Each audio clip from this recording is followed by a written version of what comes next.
Hello dear students, कैसे हैं आप लोग। आई होप कि आप लोग बहुत अच्छे होंगे और अपने एग्ज़ाम की तैयारी को शानदार ढंग से कर रहे होंगे।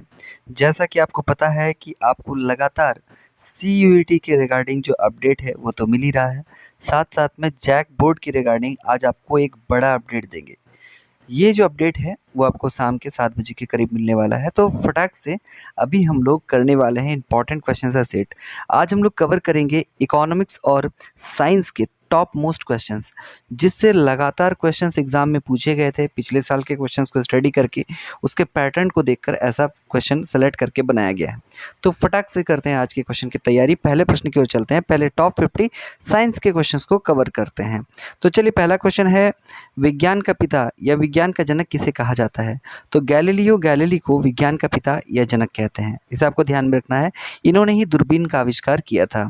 दूसरा क्वेश्चन है, निकट दृष्टि दोष से पीड़ित व्यक्ति के इलाज के लिए किस लेंस का प्रयोग किया जाता है। तो निकट दृष्टि दोष के लिए अवतल लेंस का प्रयोग किया जाता है और दूर दृष्टि दोष के इलाज के लिए उत्तल लेंस का प्रयोग किया जाता है।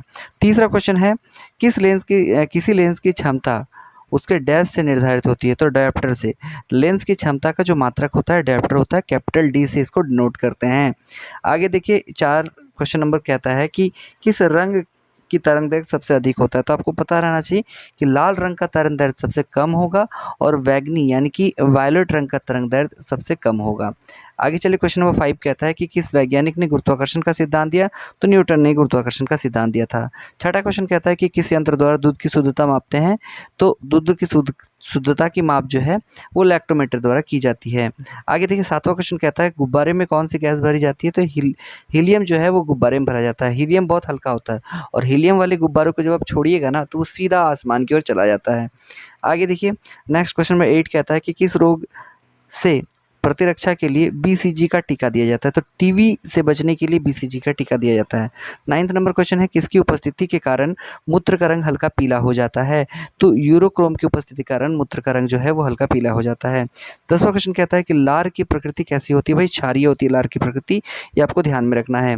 11वां क्वेश्चन कहता है कि ब्लीचिंग पाउडर या विरंजक चूर्ण का रासायनिक सूत्र क्या है। तो CaOCl2 इसका रासायनिक सूत्र है। कहीं कहीं आपको CaOCl और ऐसे करके बाहर आपको Cl मिलेगा। तो ये भी होता है विरंजक चूर्ण, जिसे ब्लीचिंग पाउडर के नाम से जानते हैं। आगे देखिए, 12वां क्वेश्चन कहता है, इंपॉर्टेंट है कि सोडियम कार्बोनेट का व्यापारिक नाम क्या है। तो धोबन सोडा जो है वो सोडियम कार्बोनेट का व्यापारिक नाम है। 13वां क्वेश्चन कहता है कि सोनोग्राफी में किस प्रकार की तरंगों का प्रयोग किया जाता है। तो पराश्रव्य तरंगों का प्रयोग करते हैं सोनोग्राफी में, ये आपको ध्यान में रखना है। आगे देखिए, इंपॉर्टेंट क्वेश्चन है, क्वेश्चन नंबर 13 की ओर चलते हैं। 14 की ओर की क्वेश्चन कहता है कि डायनासोर किस कोसेरुक वर्ग से संबंधित है। तो सरीसृप से संबंधित है डायनासोर, ये आपको ध्यान में रखना है। 15 नंबर क्वेश्चन इंपॉर्टेंट है, ध्यान दीजिएगा। बर्फ जल में तैरता है, क्यों क्यों तैरता है बर्फ जल में। तो बर्फ का घनत्व जल के घनत्व से कम होता है, इसीलिए बर्फ जल में तैरता है। 16 नंबर क्वेश्चन देखिएगा, किस यंत्र के द्वारा वायुमंडलीय दाब को मापा जाता है। तो बैरोमीटर से हम लोग मापते हैं वायुमंडलीय दाब, और दाब का ऐसा मात्रा क्या होता है। तो पास्कल होता है, ये आपको ध्यान में रखना है। आगे देखिए, नेक्स्ट क्वेश्चन नंबर 17 क्या कहता है, रेफ्रिजरेटर में कौन सी गैस शीतलन के लिए उत्तरदायी है। तो रेफ्रिजरेटर यानी फ्रीज में हम लोग फ्रीऑन डालते हैं, जो कि शीतलन का कार्य करता है। 18 नंबर क्वेश्चन कहता है कि किस धातु को भविष्य धातु यानी कि फ्यूचर मटेरियल या मेटल कहा गया है। तो टाइटेनियम को फ्यूचर मेटल कहा गया है, ये आपको ध्यान में रखना है। 19 नंबर क्वेश्चन कहता है कि पृथ्वी पर उपलब्ध सबसे कठोर पदार्थ कौन सा है। तो पृथ्वी पर सबसे कठोर पदार्थ हीरा है, आपको ध्यान में रखना है। 20वां क्वेश्चन कहता है कि लोहे में जंग लगने से उसके भार में क्या परिवर्तन होता है। तो लोहे में जंग लगने से उसका भार बढ़ जाता है, आपको ध्यान में रखना है, इसका भार हमेशा बढ़ेगा। कौन सा विटामिन जल में घुलनशील है। तो विटामिन जल में घुलनशील विटामिन B तथा C है।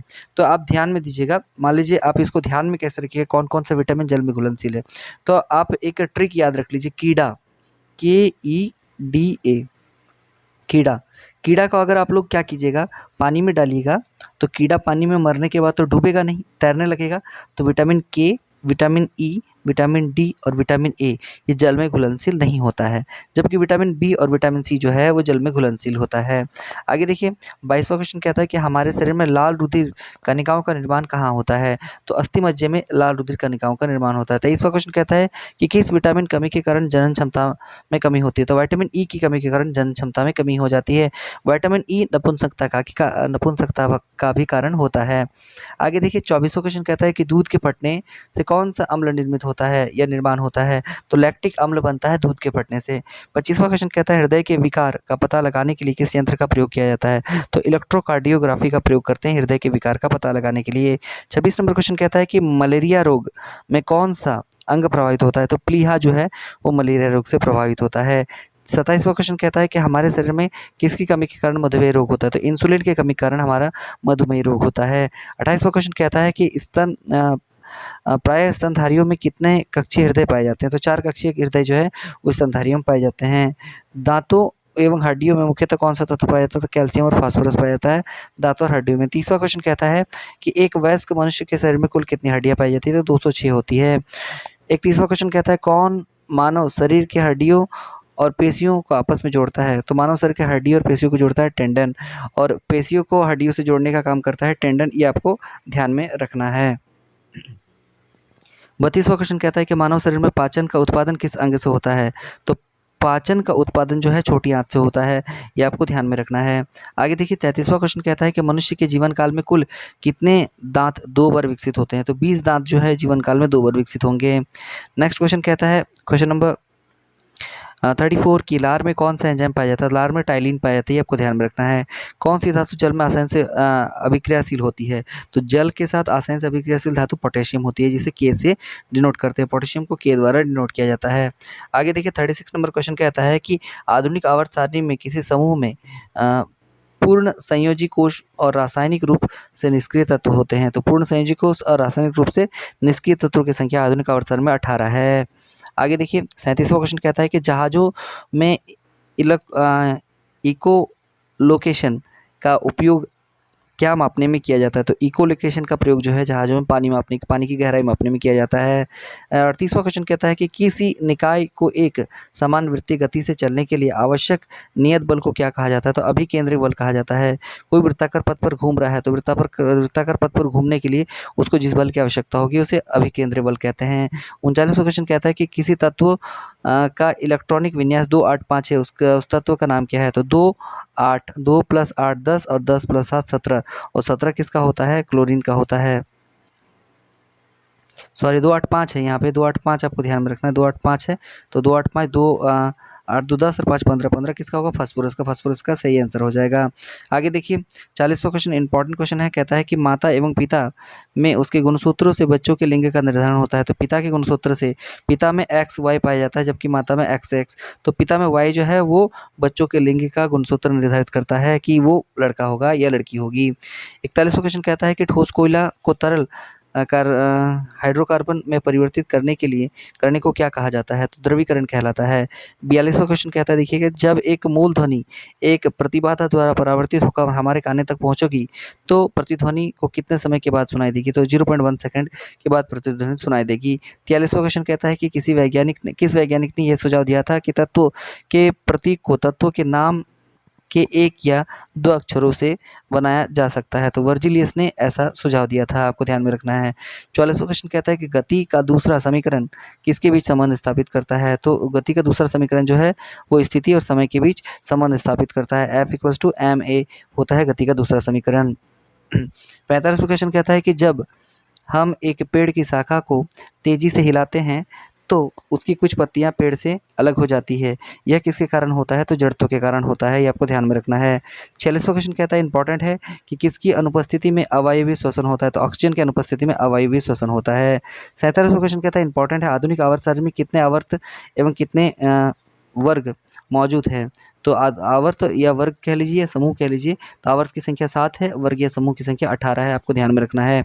आगे देखिए 48वां क्वेश्चन कहता है इंपॉर्टेंट क्वेश्चन है कि माता रोगाणु कोशिकाएं किससे निर्मित होती है? तो मादा रोगाणु कोशिकाएं अंडाशय में निर्मित होती है। आगे देखिए इंपॉर्टेंट 49वां क्वेश्चन कहता है कि इथेनॉइक एसिड का सामान्य नाम क्या है? तो एसिटिक एसिड इसका सही आंसर हो जाएगा। ये एसिटिक नहीं होगा, ये एसिटिक होगा, इसे ध्यान से सुधार लीजिएगा। 50वां क्वेश्चन आज का साइंस का अंतिम प्रश्न है कि हमारा वायुमंडल कितने परतों में बटा हुआ है? तो 5 परतों में बटा हुआ है, ये आपको ध्यान में रखना है। चलिए टॉप 50 इकोनॉमिक्स के क्वेश्चन कहते हैं जो बहुत ही ज़्यादा इंपॉर्टेंट है और एग्जाम में पूछे ही जाएंगे। देखिए क्वेश्चन ये जो क्वेश्चन है ये आपके जनरल टेस्ट में भी पूछा जा सकता है, और इकोनॉमिक्स स्पेशली अगर कोई सीयूईटी में अप्लाई किए हैं तो उनके लिए तो रामबाण का काम करेगा। आगे देखिए क्वेश्चन नंबर 1 कहता है कि आधुनिक अर्थशास्त्र का जनक या पिता किसे कहा जाता है? तो आधुनिक अर्थशास्त्र का जनक या पिता एडम स्मिथ को कहते हैं। दूसरा, अर्थशास्त्र की रचना, तो अर्थशास्त्र की रचना चाणक्य ने की थी। यहाँ पे अर्थशास्त्र एक पुस्तक है जो राजनीतिक विज्ञान से संबंधित है, और उसकी रचना किसने की थी ये आपसे पूछ रहा है, तो ये चाणक्य ने की थी। तीसरा क्वेश्चन कहता है कि मिश्रित अर्थव्यवस्था का क्या अर्थ है? तो सरकारी और निजी क्षेत्र का सह अस्तित्व ही मिश्रित अर्थव्यवस्था कहलाता है। चौथा क्वेश्चन कहता है किसी अंतर्राष्ट्रीय संस्था द्वारा मानव विकास रिपोर्ट जारी किया जाता है? तो संयुक्त राष्ट्र विकास कार्यक्रम, ह्यूमन डेवलपमेंट, ह्यूमन संयुक्त राष्ट्र, UNHC, UNHD, United Nation human development जो संस्था है वही आपका जारी करती है अंतर्राष्ट्रीय विकास रिपोर्ट, ये आपको ध्यान में रखना है। आगे देखिए 5वां क्वेश्चन कहता है कि अंतर्राष्ट्रीय स्तर पर भारत में प्रतिवर्ष कौन आर्थिक सर्वेक्षण रिपोर्ट प्रकाशित करता है? तो वित्त मंत्रालय करता है, ये आपको ध्यान में रखना है। छठा क्वेश्चन कहता है कि किसी देश में उत्पादित किए गए संपूर्ण सामान और सेवाओं का मूल्य क्या कहलाता है? तो सकल घरेलू उत्पाद इसे कहते हैं। आप ध्यान में रखिएगा 7वां क्वेश्चन कहता है कि सकल राष्ट्रीय उत्पाद प्राप्त किया जाता है? तो सकल घरेलू उत्पाद प्लस विदेशों से प्राप्त निवल कारक आय को जोड़कर, आपको ध्यान में रखना है। आगे देखिए 8वां क्वेश्चन कहता है कि किसी संगठन के द्वारा भारत में राष्ट्रीय आय की गणना की जाती है? तो वो संगठन कौन सा है? भारतीय सांख्यिकी संगठन द्वारा भारत की राष्ट्रीय आय की गणना की जाती है। 9वां नंबर क्वेश्चन कहता है कि अर्थशास्त्र धन का विज्ञान है, ये कथन किसका है? तो ये एडम स्मिथ ने कहा था कि अर्थशास्त्र जो है वो धन का विज्ञान है।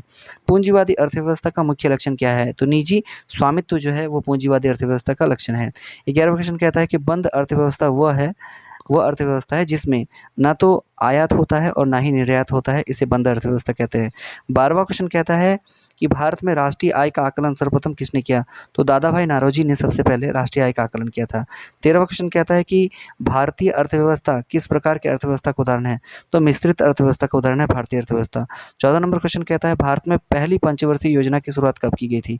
तो 1 अप्रैल 1951 में पहली पंचवर्षीय योजना की शुरुआत की गई थी, और ये शुरुआत किसने किया था? तो योजना आयोग ने किया था, और योजना आयोग को वर्तमान में बदलकर क्या बना दिया गया है? नीति आयोग। 15 नंबर क्वेश्चन देखिएगा, प्रथम पंचवर्षीय योजना का मुख्य लक्ष्य क्या था? तो कृषि क्षेत्र का विकास करना, ये प्रथम पंचवर्षीय योजना का मुख्य उद्देश्य था। 16 नंबर क्वेश्चन कहता है कि भारत में पंचवर्षीय योजना का अंतिम प्रारूप कौन अनुमोदित करता है? तो योजना आयोग अनुमोदित करता है, ये आपको ध्यान में रखना है। 17 नंबर क्वेश्चन क्या कहता है कि किस पंचवर्षीय योजना के तहत भारत में राष्ट्रीय कृषि और ग्रामीण विकास बैंक की स्थापना की गई थी? तो छठी पंचवर्षीय योजना इसका सही आंसर हो जाएगा। 18 नंबर क्वेश्चन देखिएगा, इंपॉर्टेंट है, कहता है कि भारत की राष्ट्रीय आय में किस क्षेत्र का सर्वाधिक योगदान है? तो सेवा क्षेत्र यानी तृतीय क्षेत्र का।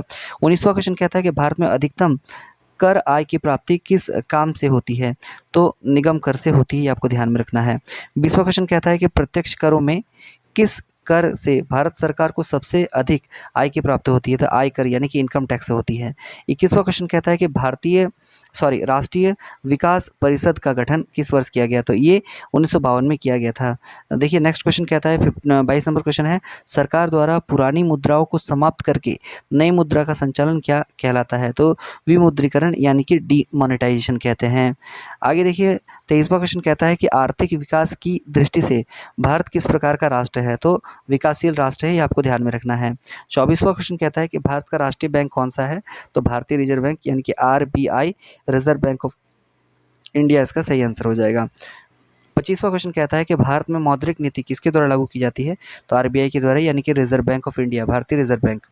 26 नंबर क्वेश्चन कहता है कि भारत में बैंकों का राष्ट्रीयकरण पहली बार किस वर्ष किया गया? तो सन 1969 यानी कि इंदिरा गांधी के शासनकाल में किया गया था। आगे देखिए 27वां क्वेश्चन कहता है कि भारत में मानव विकास रिपोर्ट जारी करने वाला भारत का पहला राज्य कौन सा है?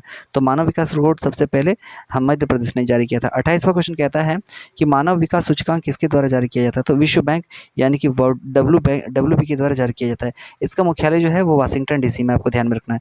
29वां क्वेश्चन कहता है कि मानव विकास सूचकांक किस अर्थशास्त्र की देन है? तो डॉक्टर महबूब उल हक, और डॉक्टर महबूब उल हक कहाँ के रहने वाले थे? तो पाकिस्तान के रहने वाले थे। 30वां क्वेश्चन कहता है कि किस संगठन के द्वारा भारत में बेरोजगारी के आंकड़े जारी किए जाता है? तो बेरोजगारी का जो आंकड़ा है वो राष्ट्रीय नमूना सर्वेक्षण संगठन द्वारा जारी किया जाता है। 31वां क्वेश्चन कहता है कि बाजार अर्थव्यवस्था वह अर्थव्यवस्था है जो सरकारी नियंत्रण से मुक्त होता है, उसे बाजार अर्थव्यवस्था कहते हैं। 32वां क्वेश्चन कहता है कि भारत में नियोजित अर्थव्यवस्था किस पर आधारित है? तो मिश्रित अर्थव्यवस्था पर आधारित है, आपको ध्यान में रखना है।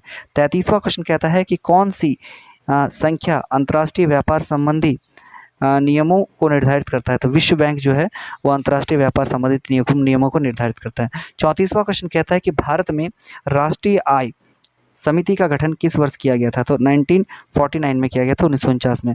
35वां क्वेश्चन कहता है उपभोक्ता जागरूकता आंदोलन की शुरुआत सर्वप्रथम किस देश से हुई? तो इंग्लैंड से उपभोक्ता जागरूकता आंदोलन की शुरुआत होती है। 36वां क्वेश्चन कहता है कि किसे उपभोक्ता आंदोलन का प्रवर्तक माना जाता है? तो रॉल्फ नादर को उपभोक्ता आंदोलन का प्रवर्तक माना जाता है। 37वां क्वेश्चन कहता है कि प्रत्येक वर्ष उपभोक्ता अधिकार दिवस किस दिन मनाया जाता है? तो 15 मार्च को मनाया जाता है। आगे देखिए 38वां क्वेश्चन कहता है भारत में प्रचंड बेरोजगारी सामान्यतः किस क्षेत्र में पाई जाती है? तो कृषि क्षेत्र में प्रचंड बेरोजगारी भारत में पाई जाती है। 39वां क्वेश्चन क्या कहता है? देखिए इंपॉर्टेंट है, किसे भारतीय अर्थव्यवस्था के उदारीकरण का दूत कहा गया है? तो डॉक्टर मनमोहन सिंह को कहा गया है। 40वां क्वेश्चन कहता है उपभोक्ताओं के अधिकार एवं सुरक्षा के लिए संयुक्त राष्ट्र ने किस वर्ष सिद्धांत निर्धारित किया? तो 1985 में निर्धारित किया था। आगे देखिए 41वां क्वेश्चन कहता है इंपॉर्टेंट है, राष्ट्रीय उपभोक्ता दिवस भारत में प्रत्येक वर्ष किस दिन मनाया जाता है? तो 24 दिसंबर को मनाया जाता है। 42वां क्वेश्चन कहता है कि भारतीय अर्थव्यवस्था को कितने क्षेत्रों में विभाजित किया जाता है? 3 क्षेत्रों में विभाजित किया जाता है भारतीय अर्थव्यवस्था को, प्राथमिक, द्वितीयक और तृतीयक क्षेत्र में। 43वां क्वेश्चन इंपॉर्टेंट है, कहता है कि भारत में सकल घरेलू उत्पाद में किस क्षेत्र का सर्वाधिक योगदान है? तो तृतीय क्षेत्र का सबसे ज़्यादा योगदान है। 44वां क्वेश्चन कहता है कि भारत में प्रथम क्षेत्रीय ग्रामीण बैंक की स्थापना किस वर्ष की गई है? तो 1975 में की गई है। 1972 में भारत में पिन कोड की शुरुआत होती है, आपको याद रखना 1972 में पिन कोड की शुरुआत होती है। 45वां क्वेश्चन कहता है कि भारतीय औद्योगिक वित्त निगम की स्थापना किस वर्ष की गई? तो 1948 1948 में की गई। 46वां क्वेश्चन कहता है कि भारत में हरित क्रांति का जनक किसे माना जाता है? तो एम.एस. स्वामीनाथन को हरित क्रांति का जनक कहते हैं। 47वां क्वेश्चन कहता है कि जनसंख्या वृद्धि से आर्थिक विकास की गति में क्या प्रभाव पड़ता है? तो आर्थिक विकास की गति मापी जाती है जनसंख्या वृद्धि से, आपको ध्यान में रखना है। 48 नंबर क्वेश्चन कहता है कि किसने गरीबी के कुचक्र को परिभाषित किया था? तो रैगनर नक्रस ने गरीबी के कुचक्र को परिभाषित किया था। 49वां क्वेश्चन कहता है अर्थशास्त्र के क्षेत्र में लॉरेंज वर्कर कर्ता दर्शाता है आय वितरण को, ये आपको ध्यान में रखना है। 50वां और आज का अंतिम प्रश्न है कि उस व्यवस्था को कर्ता कहते हैं जिसमें मुद्रा की मूल्य घट जाती है तथा वस्तु की कीमत बढ़ जाती है। तो कौन सी उस व्यवस्था को क्या कहते हैं जिसमें मुद्रा की मूल्य घट जाएगी और वस्तु की कीमत बढ़ जाएगी? उसे मुद्रास्फीति कहेंगे, आपको ध्यान में रखना है। तो इसी के साथ हमने 100 क्वेश्चन कर लिया, जिसमें से टॉप 50 हमने जो है इकोनॉमिक्स के क्वेश्चन और टॉप 50 साइंस के क्वेश्चन कर लिए हैं। तो इसी तरह के इंपॉर्टेंट वीडियो के साथ बने रहिए, आपका एग्जाम सामने है, आप तैयारी करते रहिए, जी जान लगा दीजिए। सभी वीडियोज़ के अलग अलग कैटेगरीज हैं, प्लेलिस्ट हैं, जी जान लगा दीजिए।